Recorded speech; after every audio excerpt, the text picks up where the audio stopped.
I'll just do the welcome and then I'll hand over to Anne, who's going to be the proper MC. Here he is. Okay. Morning, Derek. Morning. Sorry I'm a few minutes late. Morning, everyone. No problem. We're going to record this. Is that okay with you? Yeah, that's fine. Okay, lovely. All right, we're going to kick off. Welcome everybody to our show and tell that we've prepared for our lovely new board. We'll also be sharing it a bit wider as well. I'm going to just ask everybody to, and before you show the slides, because I just get everyone, I'm just going to do a quick intro so everybody knows who everybody is. Cool. Right, and what I'm going to do is, because there's a lot of people on here, but I think it's always nice just to know who is on here. If you just say who you are and a sort of very brief overview of what your role is and your relationship to the centre, that'd be really cool. So I'm going to go down on the list on the side here. It looks like it's in alphabetical order. So I'll start off. I'm Sally Meacham. I'm the interim chair for the Centre for Digital Public Services, and we'll pass to Alex.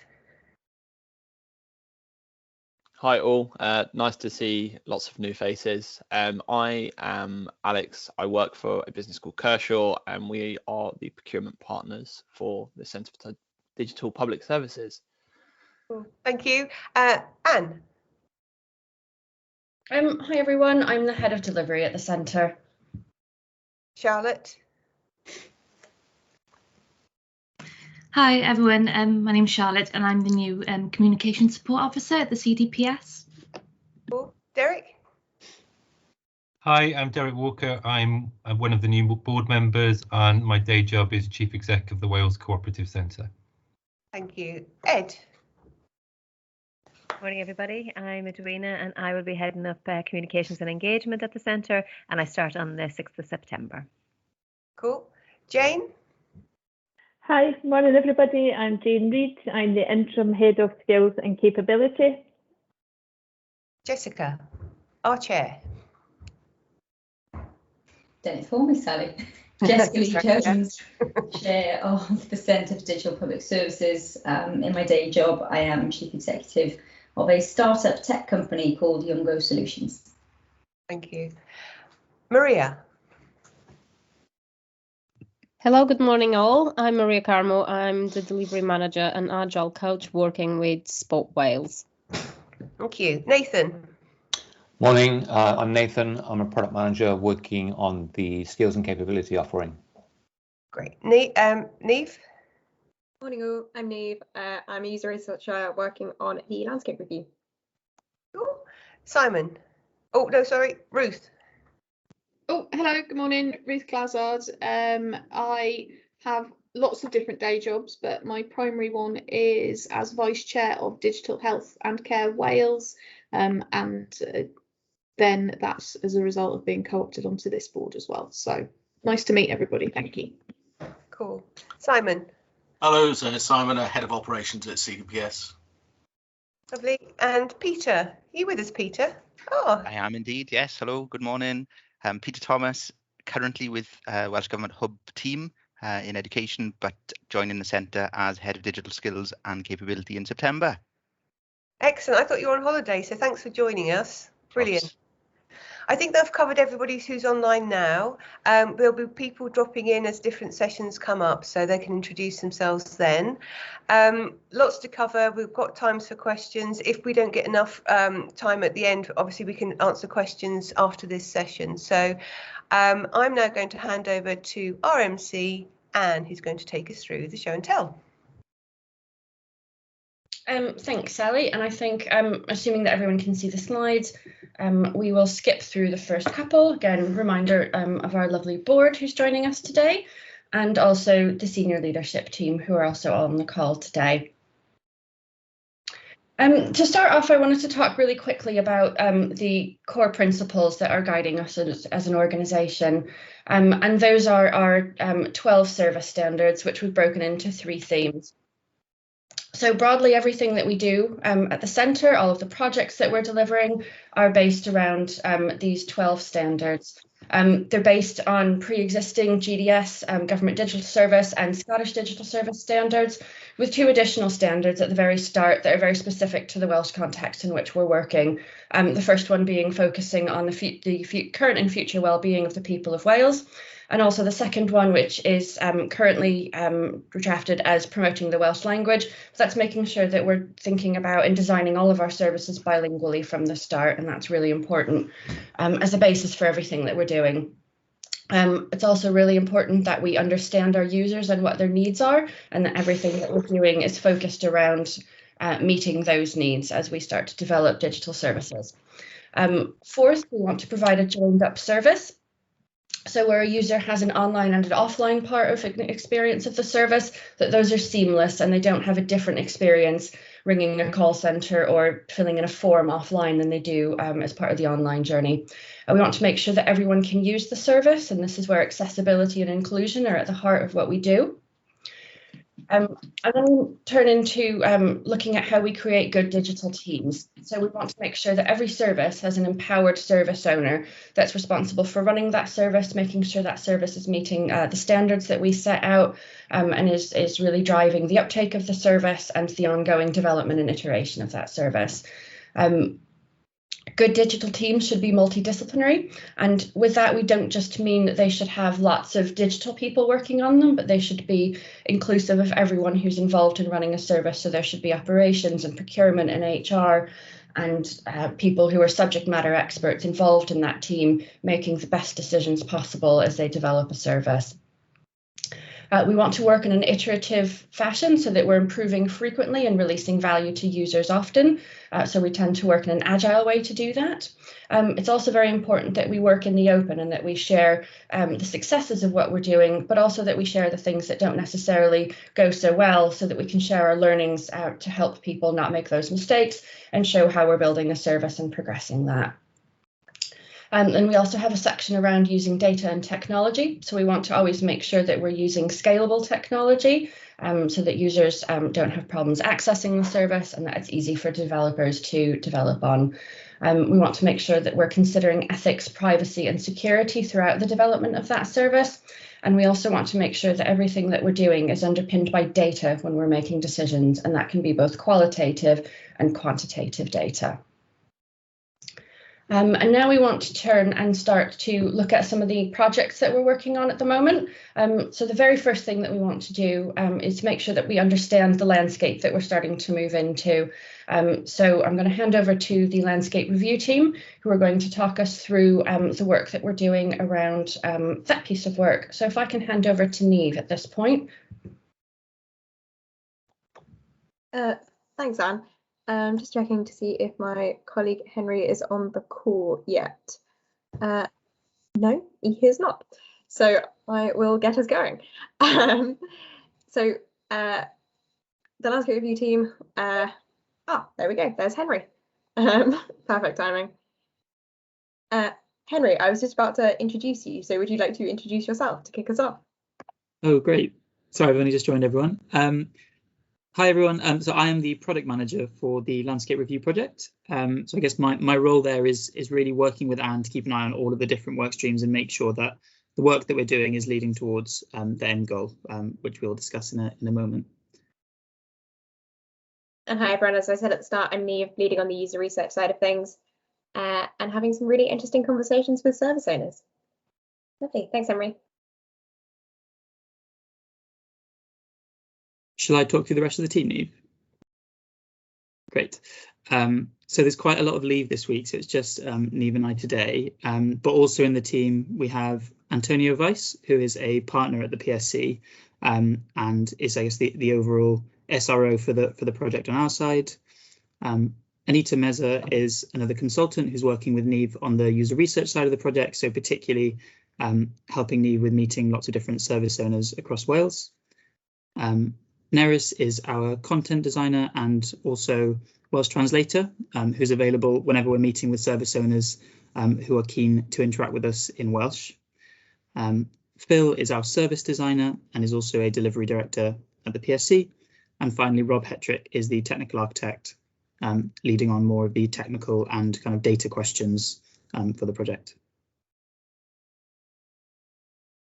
sorry, should say, so our team comes from a management consultancy called the PSC, which is a consultancy that specialises in public services. So we only support UK public services, and we're working with CDPS on the landscape review.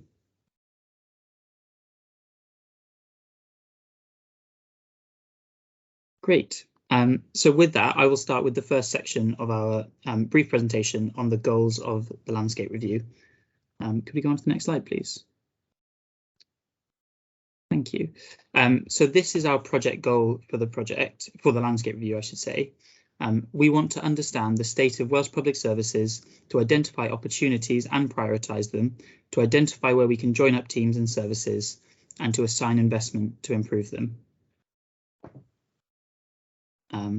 So really an overall view of the Welsh Public Services landscape. We started this review by treating the digital leaders across Wales as a user group for the review.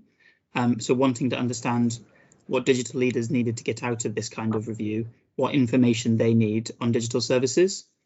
You can see here a number of quotes that we've had from those user interviews, which have given us some different steers on the things that we want to get out of it. Some of the things that we heard from a number of people was wanting to have the intelligence on actually what's happening currently, how our service is currently being delivered, what services are being delivered by different organisations.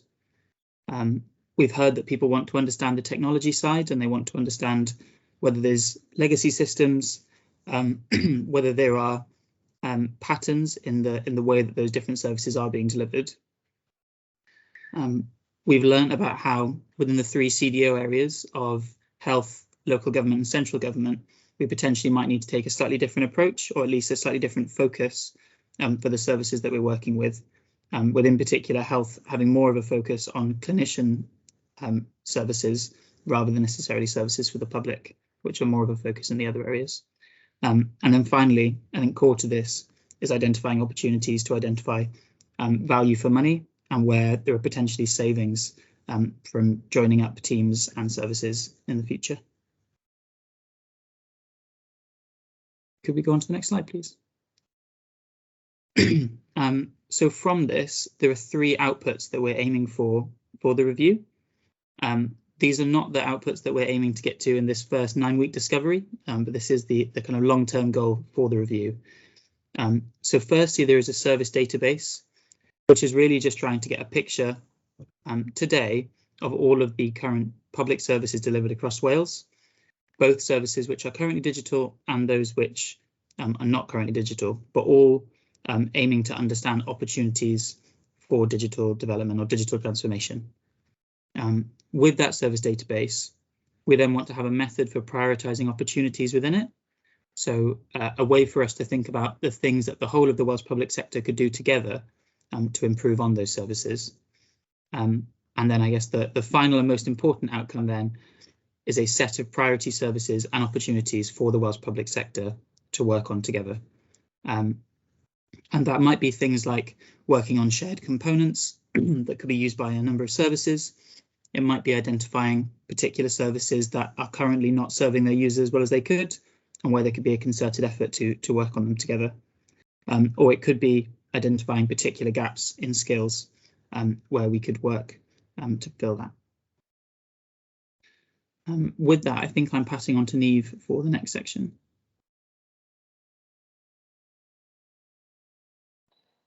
Lovely, thank you. And could you jump onto the next slide, please? So I can run through quickly our discovery so far in numbers. It's like a nice visualization of what we've been up to over the last 5 weeks. So thus far we've looked at 5 international examples of best practice where other countries within the OECD have developed digital services in a way and the benefits that have kind of come with those. We have met with 3 CDOs across health, local government and central government. We are just about to finish our 6th Agile Sprint. We have so far compiled 5 different existing databases of services, which has led us to find 272 services so far, but we are expecting this to kind of go up to the thousands over the time that we're working on the project. Thus far, we've completed 5 deep dives into particular services, and we have also identified kind of 8 key areas for research where the majority of services are delivered in Wales, but in line with like the ministerial portfolios.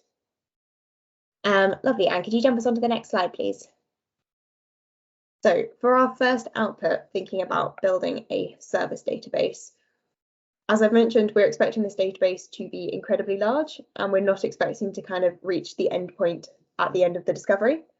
So what we are doing, we are recording every service we find in a database, but also we are in the discovery phase doing 15 deep dives into a number of services that are broadly representative of the services offered in the Welsh public sector.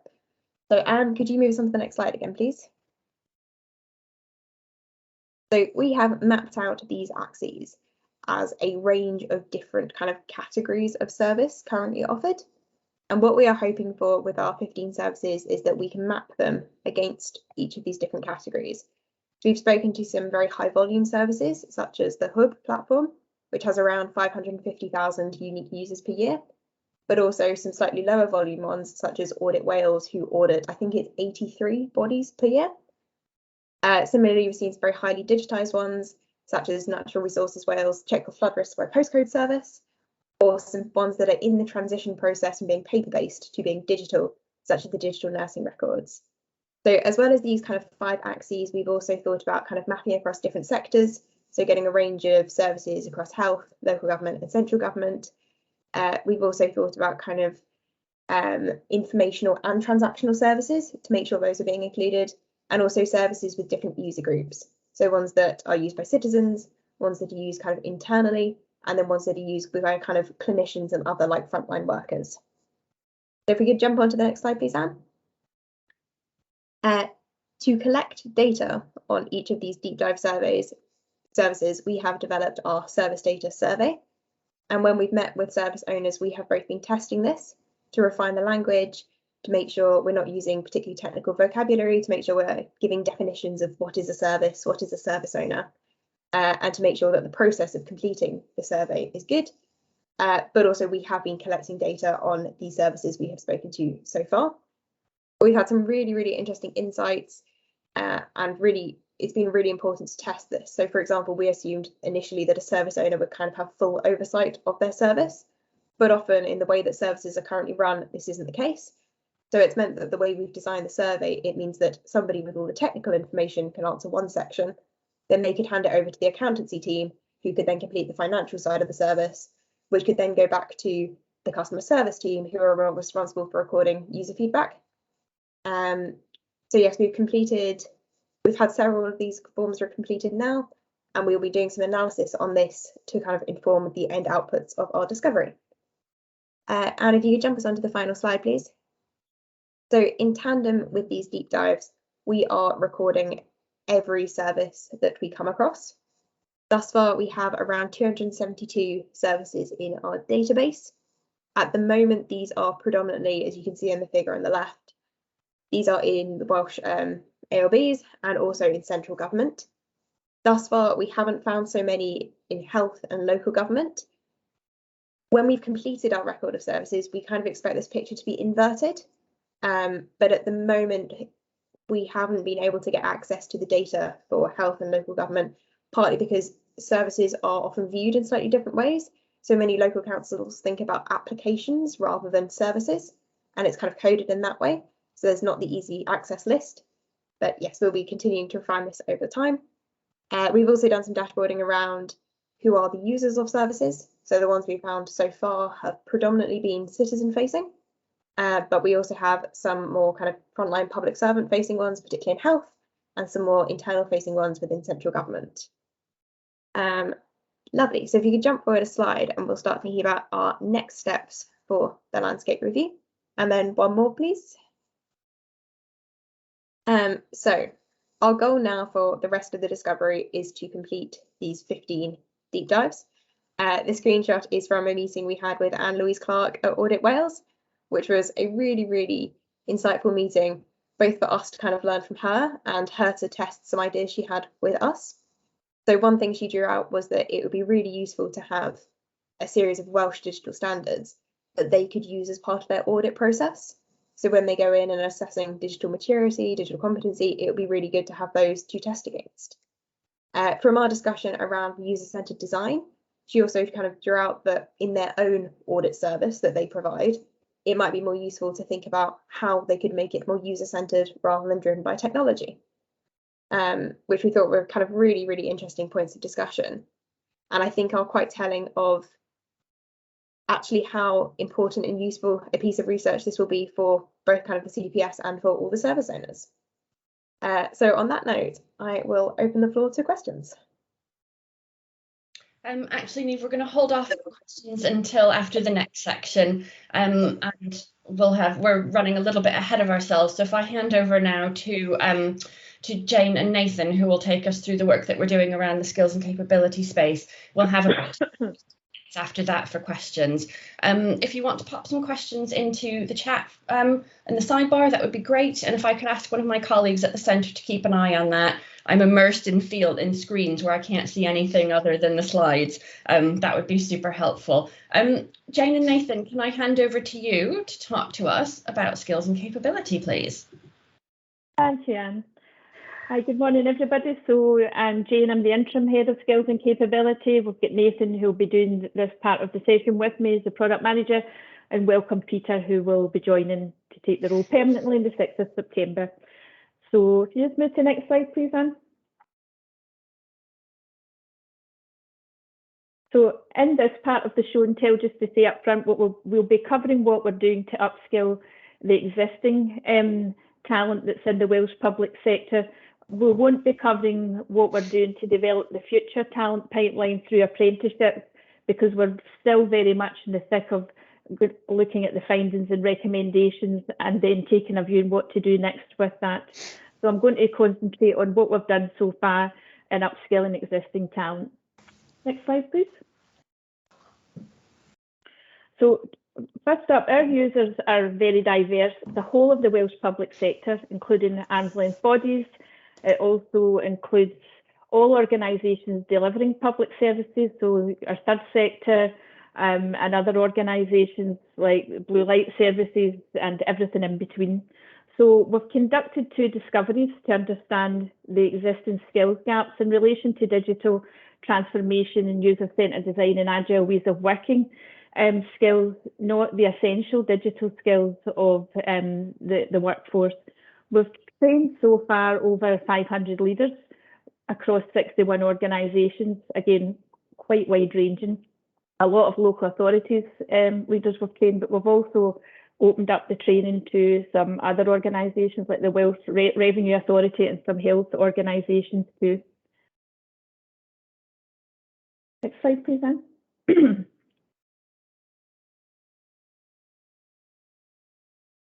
Since we've started this work, we've published the digital strategy for Wales, and we've also published the digital service standards too.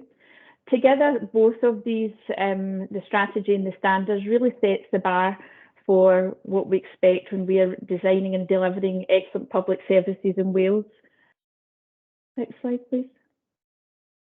So, in order to apply the strategy and the standards, we've got to upskill our existing talent, as we touched on, and the discoveries that we conducted have highlighted that there are learning needs across a broad range of themes. Next slide, please, Anne. So a lot of learning needs were identified, and they cut across these sort of high-level themes, from new ways of working. So people need help to understand digital and agile and user-centred design ways of working. They need help around technology, things like when to buy or build technology, and also things like when to exploit clouds, right through to learning needs around culture and mindset. So leaders need help to also change the mindset of some of the people that they're working with and bring them along on that journey of change to make it successful. Next slide, please. I'm now going to hand you over to Nathan, who will talk to you about how we've taken those high-level themes and what we're doing with them next. Thanks, Nathan. Thanks, Jane. Yeah, go to the next slide, please. Yeah, so following on for those high-level themes, we have identified 6 key user needs and outcomes and several associated pains and gains. So can't see all of them here, but just to give you a kind of a flavour for what they are. And we kind of capture them using this construct of, as a user, I need so that I can achieve goal or outcome, just so it's kind of very clear what the need is and how we might kind of address that moving forward. So just to give you an example, so you can see we've got a user, so a C-suite leader. So the kind of the need there is I need to understand the transformational potential of digital and the importance of organizational agility required to realize this, so that I'm better equipped to lead the digital agenda in my organization. So we captured all these kind of user needs using that construct. And then I said, yeah, we've also captured these pains and gains. So pains and gains are, we kind of think of them in terms of a gain would be if we exceeded expectations in kind of meeting that goal, that would be a gain. A pain would be where actually if we didn't address it, we'd kind of fall below expectations. So they're kind of key things that we need to think about when we're kind of thinking about solutions after this. So to give you a quick example, so we've got here a gain. Ideally, the training will be able to be delivered in both Welsh and English without impacting the quality. So if we did that, we'd exceed expectations. A pain here is I don't want to spend more than half a day at any one time on a training course.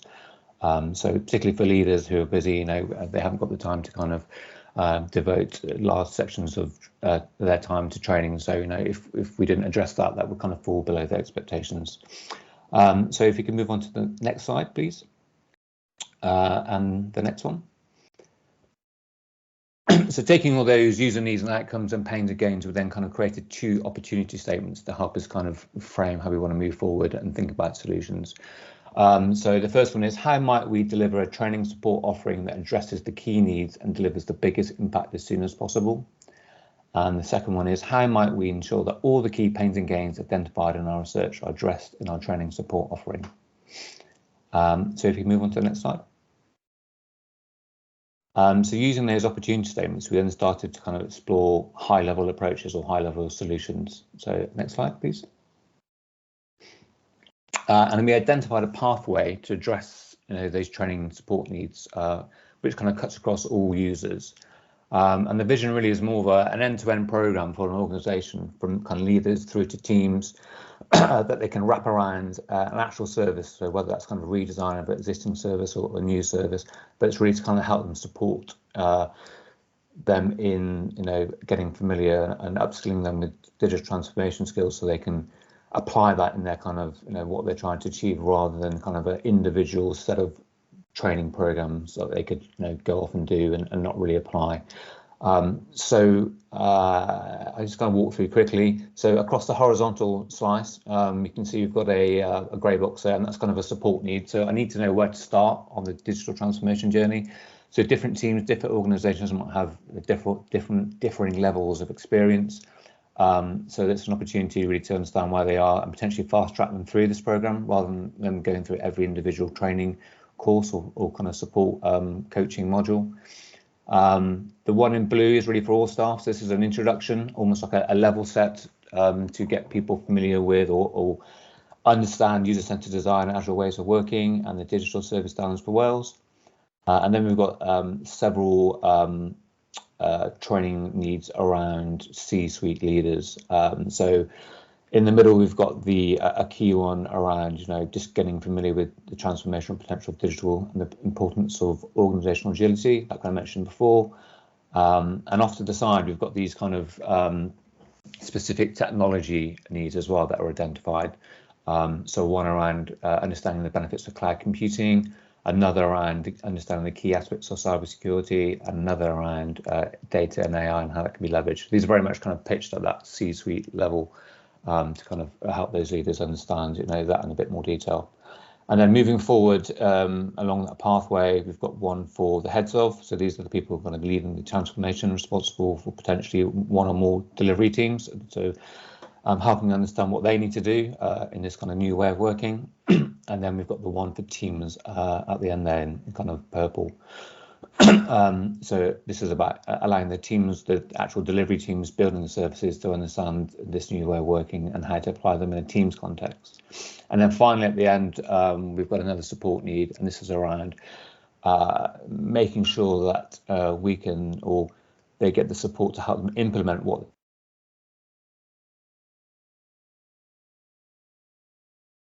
that the real learning really happens once they go back into their work environments and start trying to do this real. So that's kind of a key thing that we want to include in that overall program.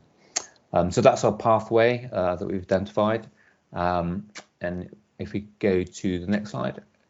So yeah, just before we go into Alpha, so that pathway, we're now looking to purchase training and support offerings to kind of help us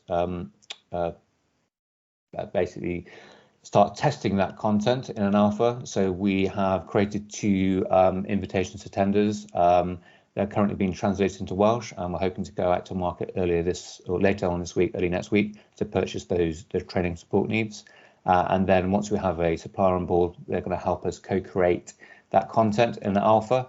So that's really about getting the content right, shaping the vision for the Digital Skills Academy, and also defining the business model, so the charging model as well. So that's what we'll be doing in Alpha. And we're looking to kick that off in November, and that'll run through until March. And obviously, yeah, we'll keep you up to date as we progress through blog posts and other comms. But that's kind of where we are. And I think questions at the end. Is that right, Anne? Or I'm happy to take questions now if anyone has any.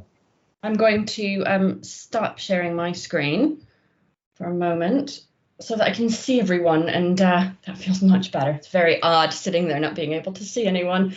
So if everyone wants to just use the hands up function to ask questions, we've got about 10 minutes or so set aside for that before we go on to the next section. Anything that we've covered so far?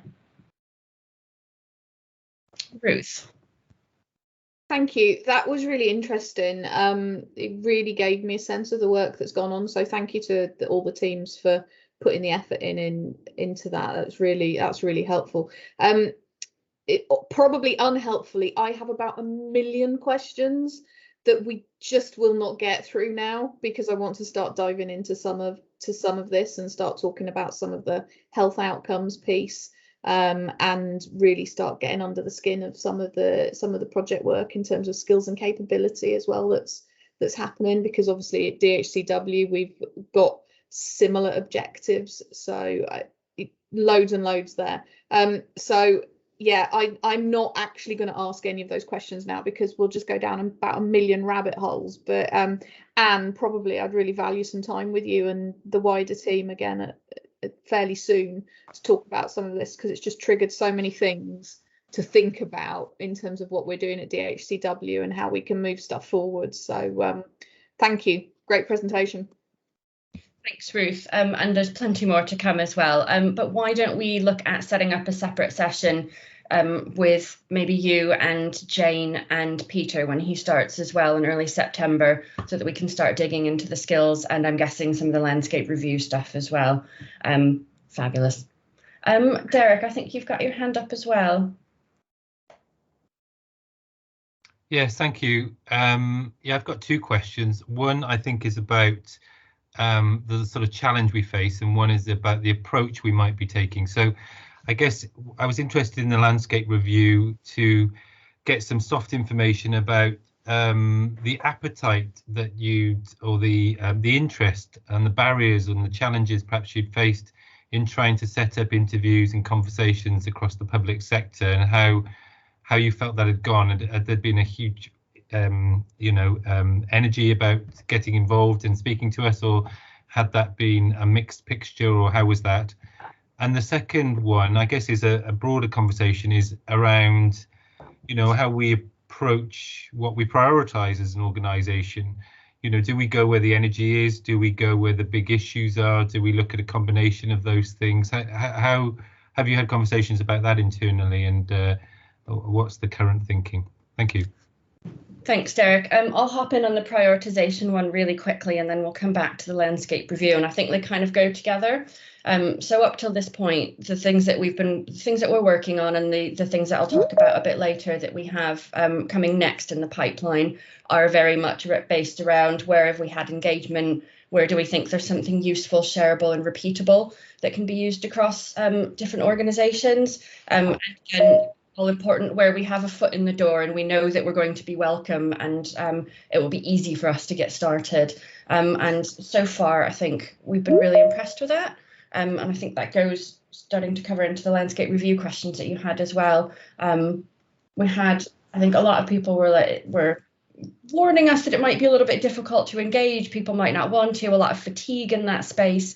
But I think we've been quite surprised pleasantly so far about the level of interest.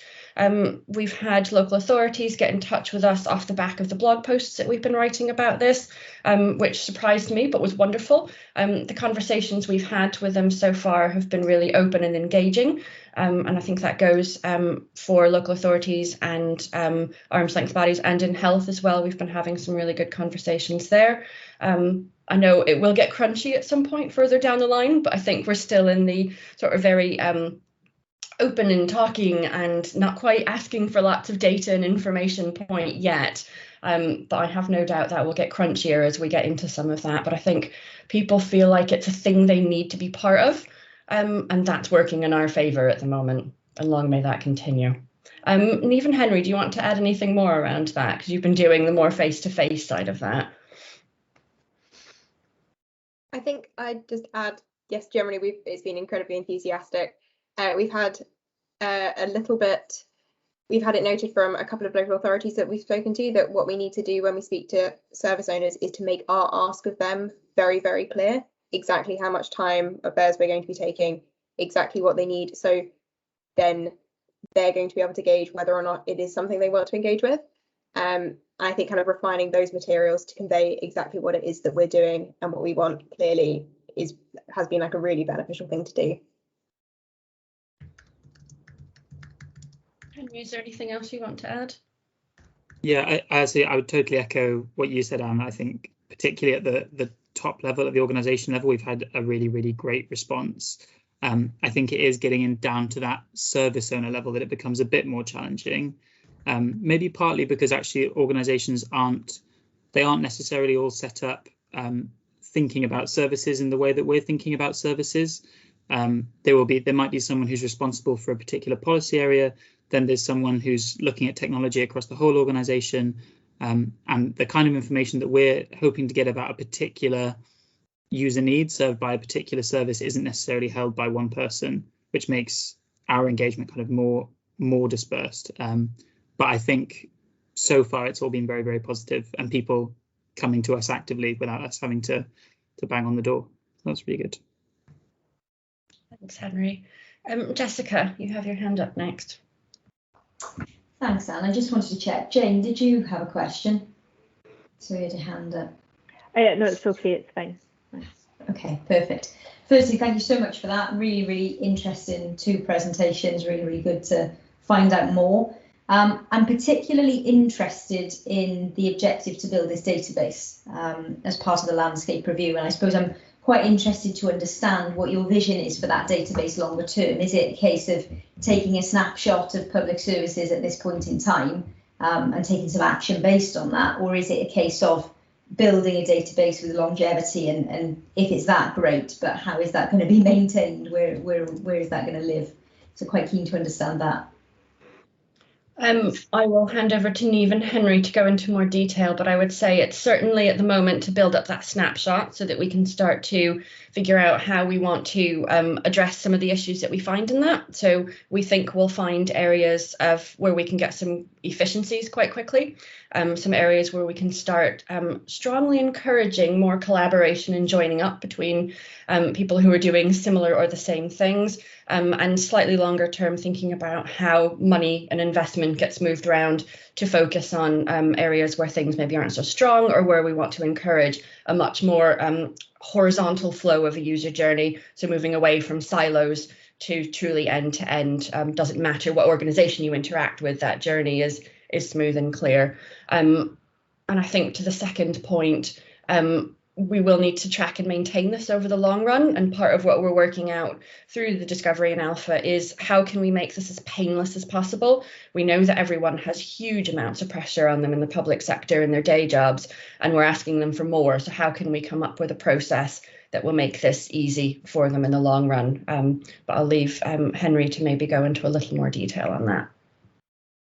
Yeah, so I would just second that. I think that the priority for the moment is the information needed to do that roughly 5-year prioritization exercise. And then I think the question of whether we want to create a live database in the long term is still open, recognizing that that would be a very valuable resource, but potentially would require quite a lot of manual input. It's not clear right now if we'd be able to kind of plug into different organization systems and therefore do that in a really easy way. So I think we're slightly pausing on the question of whether we want to try and set this up to be live. I think the reason that we're talking about creating a database as part of this project is that we want to, as much as possible, structure the information that's coming in. Niamh talked about having potentially thousands of services in the final review, which is, you can see how you get to it when an individual LA has hundreds of services and we want to engage with the 22 across Wales. You quickly get to a lot of different services happening across Wales. We want to try and structure that information as much as possible so we can actually find insights across those many services. I guess recognizing that we can't do a deep dive approach to all of the services across Wales. So just, yeah, trying to find a way to make that as manageable as possible. Just to say, I think it's really good that you've got clarity on that, because there is so much potential for that project, but it is a case of what's realistic. You know, where is their resource, where is their support to do this kind of thing? It would be fantastic for Wales to have a live database of all services. But even when you come down to how you define a service, you know, what is a service, what's a sub-service of a service? You know, they're really quite tricky questions. So it's great that you have clarity on that. Scope creep has definitely been something we've had to keep a very close eye on with this to this point. And I think we still have some discussions that we need to have with our health colleagues as well about where we draw the line around the boundaries with clinician-facing services and staff-facing services. Otherwise, how big does this whole thing become? But yeah, it's something we've relentlessly got our eye on as we're moving on this. I'm going to ruthlessly keep us to time, and I think our colleagues for the next session are on our screen, and we will have another couple of slots for questions as we go as well. So 2 more sessions and then we'll have questions, 2 more sessions and then we'll have questions again at the end. So I'm going to try to reshare my screen now. And I'm assuming everyone can see the question slide still. Yes. Lovely. I'm going to now introduce the next section, which is around some work we've been doing with coaching teams and an organisation start to work in a more agile and user-centred way. And I'm going to hand over at this point to Maria and the Sport Wales team to talk about the work that they've been doing over the past sort of 8 weeks or so and what's happening there. Maria, can I hand over to you, please? Of course. Thank you, Anne. So I'll start with the obvious, but you probably know that Sport Wales is the national organisation responsible for developing and promoting sport and physical activity in Wales. That strategy is focused on enabling sport in Wales to thrive. So back in February, they approached the centre to see how we could support them in developing that community grant system as part of that digital transformation journey. So the centre partnered with Sport Wales by providing a squad to work alongside people from Sport Wales. And the next slide, please. And so you can see the whole team, which from the Sport Wales Discovery, and it's in alphabetical order. It just happens that on top you have the people from the centre, and at the bottom the people from Sport Wales. Not that it matters on a day-to-day. Basically, we are a unite team doing this discovery work, really. Worthwhile to say that Owen and Steph They both are conducting user research. And Becca, besides doing other things, she's our subject matter expert on the current grant system. We will present and share what we've been doing. And with that, I'll pass on to Matt. Thanks, Maria. Next slide, please, Anne. So the question that the problem statement that we have for Discovery is, how can Sport Wales increase the reach and impact of their community investments? The scope of this wasn't just looking at the digital service or solution that people apply for grants through. It's also looking kind of more holistically at the policies surrounding grants, the relationship with community partners, as well as that real question on reach and how we extend our network to community groups, particularly those looking at investment for addressing inequalities. On to the next slide, please, Anne. With that, we had quite an ambitious timeline of doing that all in 8 weeks. We're currently midway through week 8 for our Discovery. A lot of our work has been focused really on doing a huge amount of research. We're going to go into this in a second into a bit more detail. Really understanding the current process, understanding the current reach and how we're measuring impact, to get to a point that we've got a really firm understanding of the wider landscape, so that we can make some really good recommendations and take work forward to a potential alpha that will allow us to test how we can really look to come up with some answers to that problem. I'm going to hand over to Steph now, who's going to talk you through in detail some of the research we've done. Thank you, Matt. Next slide, please. So thank you. And as Matt said, we wanted to do some user research with sort of potential users and our current users. And as a team, the first thing that we thought was important to do was to identify those users or potential users that we have. So very simply and briefly, we broke our users or potential users down into 3 groups. The first group of users were exclusively unsuccessful applicants to our current community grant funding schemes who had previously, pre-Discovery, completed a survey with Sport Wales and who had completed that survey. So they made up group 1 and we interviewed those users. Group 2 were made up of both successful and unsuccessful users of our grant systems over the last 3 or 4 years. And in the first instance, we decided to survey those users and then, if they were willing, to interview them also. Group 3, broadly, are made up of users that we don't know about or that don't access our current grant funding schemes. And I'm going to leave Owen to talk about that in a little bit. But taken together, primarily Group 1 and Group 2 that I've just talked about, with successful applicants, and what I mean by successful is people who have been successful in at least one of their applications to our current grant funding scheme. We've received 163 survey responses from those users, and we've had 27 interviews with those users. Next slide, please, Anne. Added to that are the unsuccessful users that we've managed to contact, and we've had 17 responses from survey responses, from unsuccessful users. And we've also managed to interview 15 unsuccessful users. And just quickly for me to finish, bear in mind that's added to that pre-discovery insight that we've gathered as well. So a whole wealth of insight really that we've managed to pull together about our current users. I'm going to pass over to Alice, I think now. Thank you. Cool, thanks, Steph. Could we have the next slide, please? Thanks. As you can see on the slide, we've also been talking to applicants from previous Sport Wales grants who haven't applied to the most recent Be Active Wales Fund grant for various reasons, mainly to find out if they had any particular barriers in applying to the grant. Moving forward, we're currently analysing and synthesising all the qualitative insights from the interviews and also the quantitative insights from the survey. But just to give you a brief overview, I'll just mention the type of things we've been hearing so far. For example, we've been hearing that applicants would like a shorter and simpler application process, both in number of questions and also the language used in the questions themselves.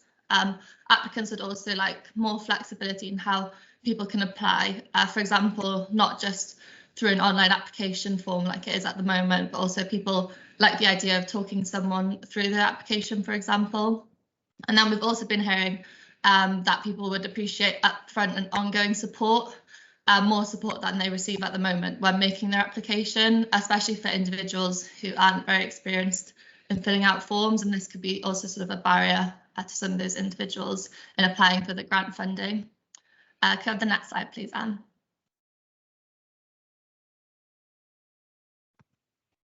Yeah, morning all. So my name is Owen Burgess. I'm the service design lead at Sport Wales. Nice to meet you all. If you could flick on to the next slide, Anne, that'd be brilliant.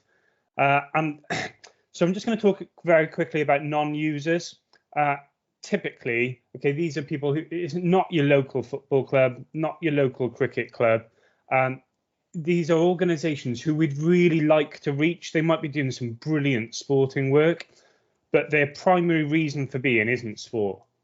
It might be a youth club, might be a mosque, might be any religious organisation doing some brilliant sporting opportunities. The challenge here is we don't know these people. So we've worked through our existing partners. So that might be some of the partners that we currently invest in. And we've worked through them to kind of make some connections. We've spoken to 7 local authorities who have some really good connections within their area. They put us in touch with some brilliant people, shared some great insights. And we've spoken to 5 non-users, completely new people who might be doing some brilliant sporting activity, but they didn't even know who Sport Wales are. They hadn't really considered us. And we've gained some brilliant views. The best part for me of speaking with these non-users has been the stories and speaking to them firsthand and understanding their experiences. And if you could flick to the next slide, Anne, that'd be brilliant. And I'm going to share one of these stories with you. It's not actually directly related to community investment, but is a brilliant example of how we often create strategies based on our own needs and perceptions. So I was in an interview with a lad, Asa, from Newport, and he'd introduced me to 5 or 6 young guys in Newport, and we were talking about some of the barriers to participation in sport and why they don't access funding. And his view were there's hundreds of boys in Pill, in an area of Newport, who want to play football, but they haven't got anywhere to play, and that is a huge barrier for them. And me, in my naivety, said, well, there's 2 huge pitches, there's 2 huge football pitches in Newport. What about them? And he just, the boys had all looked really blankly and said, no. There's no tarmac areas, there's no car parks. We can't play football on a pitch. It's all about having box fresh trainers here. Everyone wants to have clean box fresh trainers. You can't play football on a pitch. We'll get grass stains on our trainers. And it wasn't directly related to community investment, but it was a good example of the brilliance in speaking with some of the people we're trying to reach and understanding their world and what that means. If you could scroll to the next slide, Anne, that would be great. One of the areas we've also explored here is through other connections. So when we look at our problem statement, there are other organisations in the third sector, public sector, who may have done some of this before. So we've spoken with 6 other organisations who've been through a similar process. The WCVA, the Arts Council for Wales, Crowdfunder, and we've gained some really valuable insight in terms of some of the approaches that people have taken and some quite practical things for us to consider how we add more value to our users. It's also been great as well how we've engaged staff internally over the last sort of 4 or 5 weeks, and 20+ staff have come forward, have engaged, whether that be through show and tells or have wanted to share some views. So it's kind of felt as if we've really gathered some good insight and some practical steps internally too. So I've flown through that. But I'm going to hand over to Becca, who's going to talk a bit more around some of the processes too. Thanks, Owen. Hi, everyone. I'm Rebecca from Sport Wales, and I'm the Senior Investments Team Lead. So I currently look after our current grant system. And if you don't mind going to the next slide for me, please. Brilliant. So I'm just going to tell you a bit about the work that we've been doing that isn't directly related to the users and the user research that a lot of the team have been doing.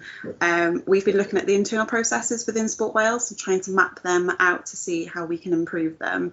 And some of the things that we've been looking at was initially the current user journey, and we mapped that all out, and then based on the feedback that we were getting from users, we then mapped on their feedback onto that, and it's really helped us to iterate our research in terms of the questions that we're asking applicants, because we could see where the pain points were in the process, where there were certain areas that we weren't getting them any information that back at all. So we've been able to then change our questioning in order to highlight some more information. We also looked at our monitoring and evaluation process, and we've mapped that out as well. And what you can see on the screen is us starting to look at what we could have as a much more slimmed down process for our applicants, based on obviously the feedback saying that they want a simpler, easier process. And this is just some of the work that we've been looking at as well. Okay, so how can we do that internally, not just through an application form being shorter, but our processes as a whole. And that's the work that we've been doing alongside the user research as well. I think I'm going to hand you over to Maria now. Thank you very much.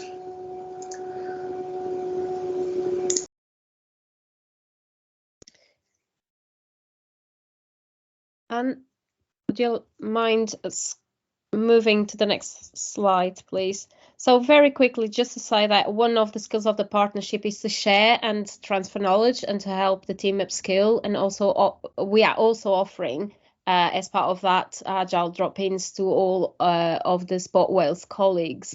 And this is a quote from Becca, who just spoke about how she felt about working in this manner with only a couple of weeks. I'll pass on now to Matt to finish off. Thanks, Maria. Yeah, on the next slide, we've just got a couple of next steps, or actually I'm going to talk about them. We've got 2 weeks left. We're wrapping up, as you've heard, kind of the research that we've done, really looking at just analysing, synthesising, and getting that in a place where it can be played back and really well kind of received by Sport Wales. We're looking to make recommendations off the back of the work that we've done and planning working together with Sport Wales and Cdps in terms of what an alpha potentially could look like. That's all we've got. Lovely, thanks very much, team. Next, we're going to focus on some of the work that we've been doing for almost the past year. It's the first piece of work that we kicked off with last year. And this is around working with local authorities. And I'm going to hand over to Dan, Rosanna and Ian to talk about this work. Thanks so much, Anne. And hi, everyone. Really pleased to be able to share a bit more about the project today. So just to introduce a bit about our team. So I'm Rosanna and I lead the Agile Delivery Squad working on the Accessing Adult Social Care project, working alongside Dan, who is director of our team. Alongside that, we've also got a technical lead, product manager and user researcher, service designer working on our team alongside us. Jamie, who isn't here today, is supporting delivery from Cdps. And then alongside that, we've been working in partnership with 3 local authorities, Neathport Talbot, Blaenau Gwent and Torfaen. And really pleased today that Ian, who's our project sponsor from Neathport Talbot, is able to join us. So wanted to hand over initially to Ian to talk a bit more about the mission and the work that we've been doing to get to this point today over the last year. That's great. Thanks, Rosanna. Can you move to the next slide, please, Anne? I was really delighted when we were selected by CDPS to work on this digital exemplar alongside Torfaen and Blaenau Gwent to build better digital services. Now that seems quite a simple ask, but we all know it's very, very difficult, especially when there's 3 local authorities involved with competing priorities and needs. But what we all had from the outset was a shared vision of the importance of service design to build better digital services, and more importantly, services that have been designed to meet customer needs and perspectives for the first time. So we honed down on a mission to improve communication in adult services and our residents using a digital service, so that residents have a better understanding of what's happening to their request, but also our adult social care staff spend more time with the residents who have the greatest needs, and that's really, really important in this piece of work, because sometimes it's the digital element that's the driver, but it's the fundamental shift in thinking of what a good digital service means. And if anything, over the last 12 to 18 months, the changes that the pandemic has brought has raised residents' expectations of what they expect from councils and the public sector, but also the opportunities that the internet era actually can bring us. Next slide, please, Anne. So our journey to date has been just a massive, massive journey, and I call it a marathon, not a sprint. And we're at this, you know, in that 26-mile marathon, I think we're over halfway there, and it's been without challenges, because, as I said at the start, it's not just about the digital part of it, it's the cultural side, and that's the biggest shift in thinking in these organisations, mine included, to think in a different way. And it's the discovery phase for me that's been, in particular, one of the key elements that's often overlooked in a digital solution. And 9 times out of 10, organisations jump into beta live, but it's the discovery phase that gives us the space to move away from the pressure to come up with a predefined solution without fully understanding user needs and user research, but also taking a user-centric and data-driven approach to ensure that we build the right thing from the resident's point of view. And again, that's a really powerful message in terms of this work so far, in terms of the service design element. And that's the biggest learning for me in this piece so far, is not just the product lifecycle that's on the screen now, but it's the importance of service design in organisations, but the cultural shift that's required to get organisations to think that way, but to put in place the organisational structures and support that's needed as well to facilitate that. And that's part of that marathon journey that I touched upon earlier. So the discovery is really important. User research so powerful. We've learned so much from that phase, and it's a shame that I was hoping that one of the service leads could be here today from social services, because it's far more powerful coming from the end user than myself in the digital space. But because of leave commitments, he couldn't be here. But the alpha phase, again, is just as important as the discovery, because it enables us to test, that build, measure, learn, that cycle. And again, that's often overlooked. So that's been really powerful, of making sure that we are building the right thing. And where we are now, which Rosanna will come on to later, is the private beta. So we've built and launched an MVP. It's been in the hands of some of our users in a private space. And there's been core design workshops, usability testing, and I can't emphasize enough just how powerful this work has been internally, but also trying to meet the needs of our residents in a different way. So the way I look at it is, organisations typically design things from the inside out. From the first, this is really has allowed us using multidisciplinary teams across different parts of the organisation, from social services, digital services, and across organisational boundaries, to design something from the outside in that meets our residents' needs in a far more integrated way. And it's not just a digital solution on top of old ways of working and processes. And I think that's the key message I'd like to leave you all with today, in terms of the biggest piece of learning from my perspective so far. And the next phase, which is upcoming, is the beta and the live, which is the most exciting part of getting it into the hands of actual users and really learning then, is in meeting their actual needs. And it comes back to that build, measure, learn loop. So that's all from me. I'm going to pass you on to Rosanna for the next slide, please, Anne. Thanks, Ian. And what we wanted to do today is just give a brief snapshot of what the solution looks like and why we've developed it. So just starting with why status updates and what we heard from that discovery phase that Ian talked about. This is a quote that we heard from one of the residents as a user of adult social care. And one of the things that came up really clearly is the feelings of uncertainty and people saying, I don't have information during this point of time when I'm first making a request. It's quite some time before you know if anything is happening. So the feelings of worry and frustration alongside the anxiety of the situations that people are facing at that point. Alongside that, on the next slide, what we've also captured is we were really keen to understand the service perspective as well.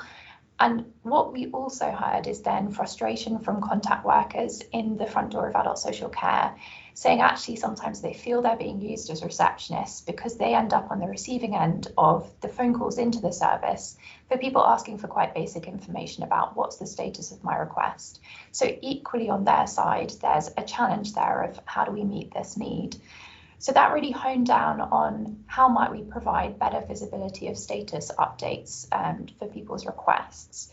What we really wanted to do is bring it to life a bit more. So hopefully on the next slide, we've got a video that we can play just to show you what someone said to us. So just a brief snapshot there, but it was really powerful to us about the feelings that people have in this process. And what we wanted to do is think about how do we address this and how do we think about a solution that could meet these needs. So based on what we heard in Discovery, we co-designed a solution that gives residents access to status updates. So gives them that visibility of what's happening when. And how we design that is a series of text messages that go out at key points in the process, and also a linked website for people to go and access further information. So just to give, again, a bit of a headline sense of what that looks like, on the next slides, we've got a bit of a case study of what a user journey looks like flowing through the basic flow of the solution. And this is based on real interactions and feelings that we observed during our testing that we've done to date with over 40 residents. So what we've heard from these scenario-based testing in terms of how people felt at different points. So just to give a sense, on the left here, we've got the first text that goes out shortly after someone's contacted the council. You can see it essentially acknowledges that someone has called in and also gives them a sense of timelines and expectations. What we heard on the right and what we were trying to get to with this text is being able to give a sense of this is what to expect, to reduce some of the uncertainty and to give people clarity about timelines, which was a consistently strong message that that's really valued and important to users. On the next slide, we can then see the next text message that goes out. So in this case, after 24 hours, this is quite a simple one that says, your request has passed to the relevant team. With the website, you can log in and see more about which team you've passed to and further information. And as you can see on the right here, what this is really doing is giving people a sense that things are moving forward. So being able to reassure them they haven't been forgotten, things are happening and the service is taking this forwards. On the next slide, we've then got one that comes 2 weeks later, and this is to say your request is now with a specific named worker within the team, clarifying that they don't need to do anything proactively, but this team member will be in touch. And again, this is to give a sense that where people are starting to feel often quite nervous because this process happens over quite a few weeks, actually what we can do is say to them, there's someone who's in charge of your case now. Again, what we heard is personalization, having names within these texts so that people can feel it's actually meaningful to their case is really important. And it helps them to know what's happening as those are happening. And then the last slide is part of this case study. After 6 weeks, we've got a sort of completion text which says your request is complete. For any further requests, please contact the front door and gives the phone number. So what happens between this process, this doesn't replace any of the existing communication that happens. So someone would still have the normal conversations with their social worker or other contact worker. What this does is adds an additional layer of confirmation and reassurance so that people have that trail of, I've got a record of what's happening. Sometimes people might forget, and it's helpful to be able to look back and also know where they'd come back to in future. So hopefully that gives a brief sense. Just to give a sense on the next slide, we've got a few quotes that we heard from testing sessions. So these first two are from residents. So again, similar themes about people saying, I'm happy that somebody's updating you constantly. You know they haven't forgotten about you, and that being a really powerful message for people to hear. Equally, people saying, long term, this makes me feel more secure as I know where the progress is. So people have that sense that things are moving forwards and it's being responded to. Equally, then on the next slide, as ever, we were keen to test this with service staff. So you can see on the right-hand side, one of the key things that we thought about is being able to save contact workers time in chasing calls or making calls to provide quite basic information. How can we replace that with an easier channel? Also, one thing that we heard really strongly is contact workers are the ones who speak to residents day in and day out.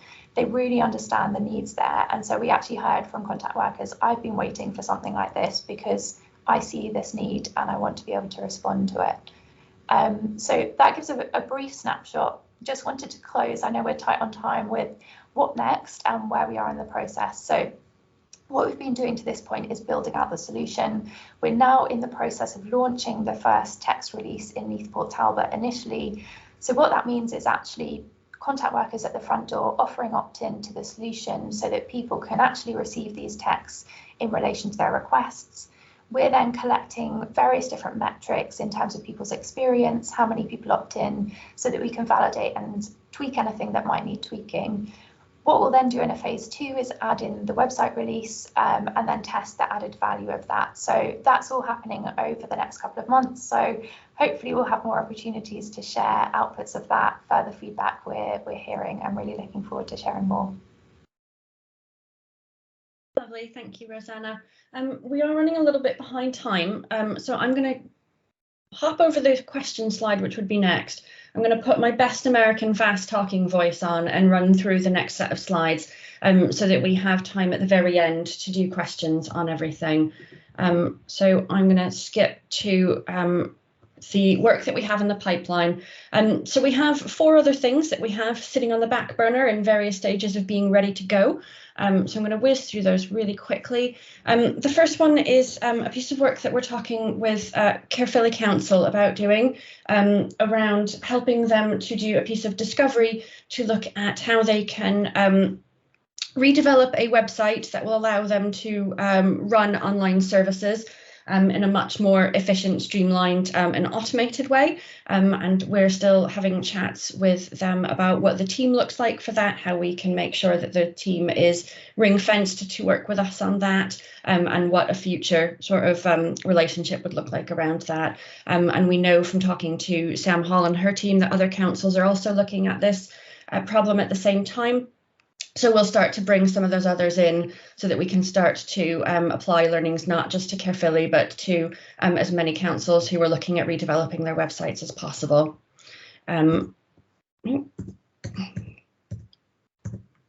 We're also doing some early work at the moment with the Welsh Revenue Authority, who've asked us to help them figure out what being a truly digital organisation would mean. So looking away from shiny front end services to what that really means for the back office operational side of things. And we're doing some very light touch discovery with them at the moment and seeing where that leads us, whether there's a bigger piece of work around some organisational design work to help them with. We're also supporting Welsh Government look at public sector hubs. There's a commitment to encourage up to 30% of people to work in a hybrid manner, so from home, from a public sector hub or from an office. So how can we help them look at that as a service and do some research into what's needed to set up a hub and what can be learned from some of the pilot programs that have been going along so far. We're also going to be doing a small piece of work with the digital inclusion team in Welsh Government around mapping what's happening across the board with device loans, data schemes, and training in the public, private and third sectors as well, which will be something that we can share and build much more into sort of our future service development work as well. Really quickly, I'm going to fly through what we're doing. We're not just doing stuff, we're talking about it. Many of you are reading our blog posts and following us on Twitter and LinkedIn and seeing that we're talking about stuff. This is the comms team. Charlotte has started with us, and Edwina and Gemma will be starting with us in September. And at that point, we'll do a much deeper dive into the work of the comms team. But just a really quick highlight of what we have done. We've managed to set up our website, and on that, we've published over 50 blog posts and sent out over 450 tweets, and have been getting some really good engagement via those channels.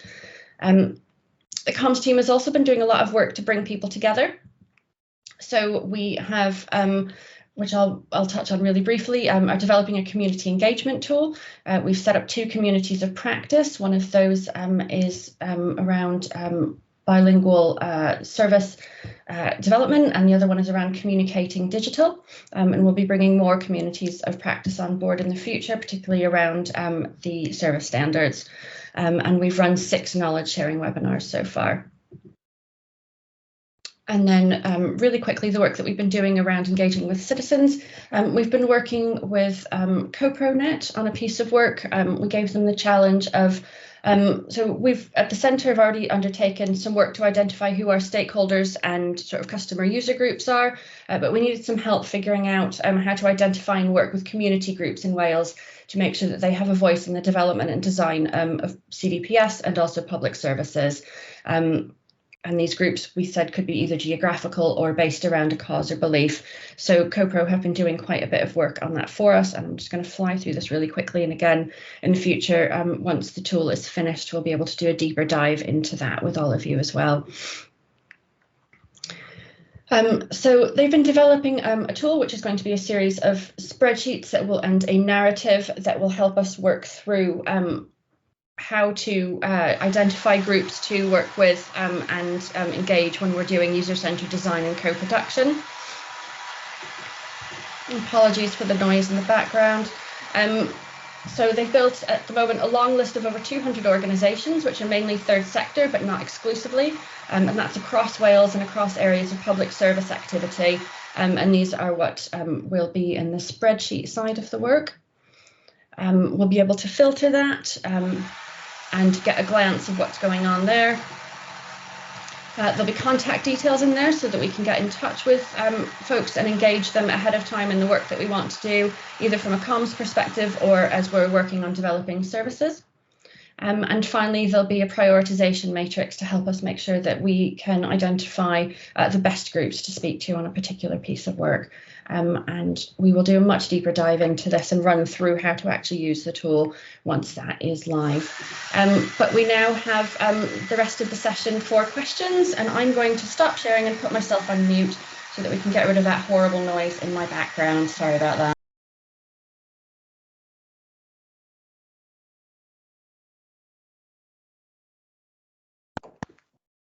Derek. Oh. I think Jessica's got a question in the chat, but as I've got the microphone, I'm going to ask my question. This has been a great session, by the way, and thank you for organising it. It's been really, really interesting. I was interested in the role of CDPS as a catalyst. So when we're doing these projects and supporting Sport Wales and Neath Port Talbot, do we leave behind a team that are skilled enough to be able to go on and do similar things themselves to tackle different problems? And then how do we share the sort of learning, or how we're planning to share the learning and the results so that other councils, other funding organisations can benefit from the learning that we've experienced? I'll try and do this. I'm sorry for the noise in the background. So knowledge transfer is a core part of everything that we do. So with the Sport Wales side of things, we've been pairing the Sport Wales person and either Alice or Matt, so that Owen and Rebecca and everyone and Stefan are learning some user research techniques and skills. And we'll be looking at how we develop that if we move into an alpha to embed that even more deeply. And the same on the side with the accessing adult social care. The developers who are doing the coding work on that have been pairing with each other and teaching the Newport Talbot staff whole new programming languages and how to do things in a new way. That's absolutely at the core of what we do. And I think that's one of the reasons that with Sport Wales, we made sure that the team were ring fenced so they had time to focus on this without having to think about the rest of their day jobs. So they could really sort of get their hands on this and absorb things. And there was a second part to your question, which has escaped my mind, if you can quickly repeat it.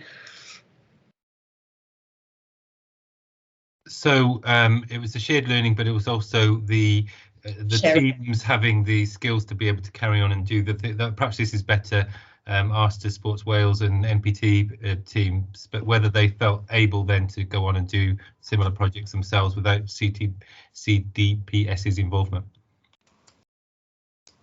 I see Ian's there, and he could do it, yeah. Yeah, I'll go first. It's a great question, Derek, and I'd like to split it out into two parts because you've got the technical side of how to build a digital solution. And in Newport Talbot, we've always had a strong technical element. It's the digital side that's where the gaps have been, and if I'm being totally honest, it's where the gaps are in most organisations. And just that deeper understanding of what digital means. It's not an IT thing. It's about how we design services in a user-centered way. And even that sentence sounds very simple, but to enable that to happen does require different roles, responsibilities and structures. So the knowledge transfer that's been going on from CDPS has been really powerful from our perspective. The challenge for us as an organisation is how we take that learning and scale it across the organisation so it's delivering benefit. And that comes back to my marathon analogy earlier. It's a journey and it's not going to be done overnight. There's massive cultural pieces to overcome which are far wider than just the focus on the digital solution. So they go hand in hand. I hope that answers your question.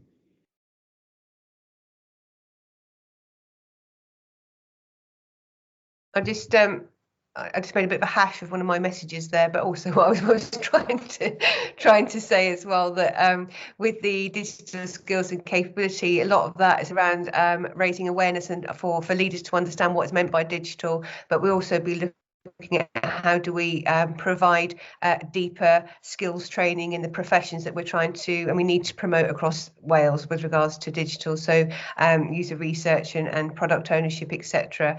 It's going to be a real mixed bag, showing and telling, working alongside people, having the actual kind of the course learning and which we haven't gone into now, but they're bringing that pipeline of talent into the Welsh public sector. So we're kind of hopefully covering as much as we can, because as Ian said, it's tricky. These digital roles don't exist in many organisations, and so we need to move it forward as quickly as we can. So as a multi-pronged approach. I just want to say thank you, Ian. Really good. It's lovely hearing you speak, because it really kind of embodies what we're here to do and what we're about. So thank you. Owen, I think you wanted to come in from the Sport Wales side, and then I'll hand over to Ruth for her question. Yeah, it's a really good question, Derek. And I think for Sport Wales, the biggest challenge here is around the cultural shift. So we're great at processes, we're not so good at people.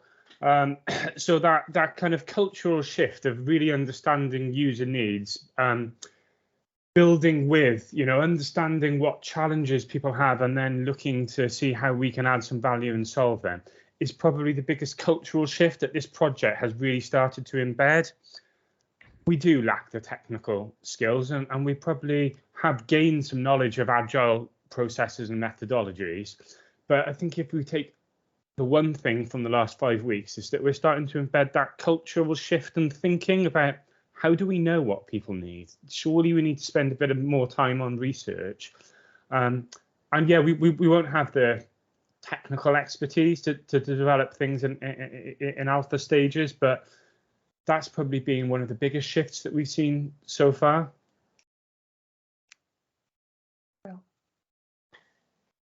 Ruth, do you want to come in with your question? Thanks, Anne. It's a bit of a follow-up actually to Derek's question, and probably Ian and Owen might be able to answer this. But as well as obviously, you know, there's the cultural piece, there's the technical skills, but also key to this, and particularly in social care and health settings, it's unlocking the governance around some of these things. And I'd be really interested, perhaps from Ian's point of view, and how did you do that in MPT?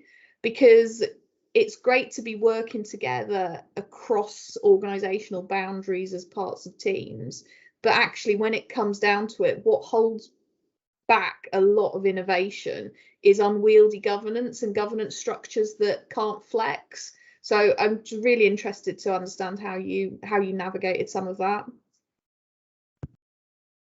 It's a great question. It's a challenge. I'll be totally honest.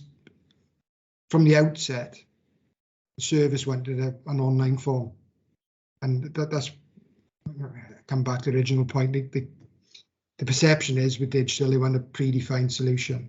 So in terms of, if I try to unpick it,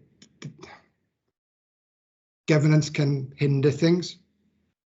Processes even more so, because some processes may be 20, 30-year-old. So it's unpicking it from an internal way of working to so it meets customer needs, and it's two different ways of thinking and need to come together. The governance part can hold things up, and digital alone is not going to fix that. You know, that is the organisation cultural piece in part of this. So there's no easy answer, Ruth. Is the simple answer I can give. It's a journey. That's the best answer I can give. So. Just to add to that, Ian, from our perspective, working with the 3 local authorities, I think one of the big enablers was getting senior service buy-in.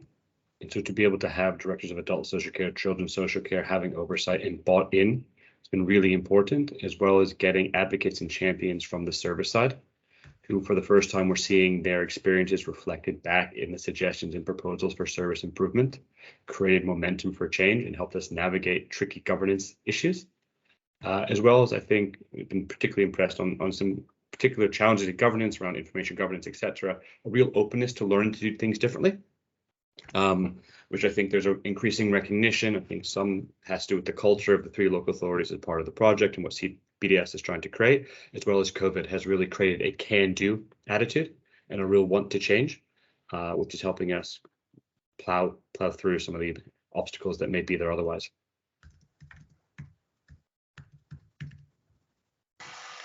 Lovely. I'm conscious that we're running ever so slightly over, but I also don't want to stifle any good questions that are coming up. I think Jane has her hand up, but are there any other questions as well?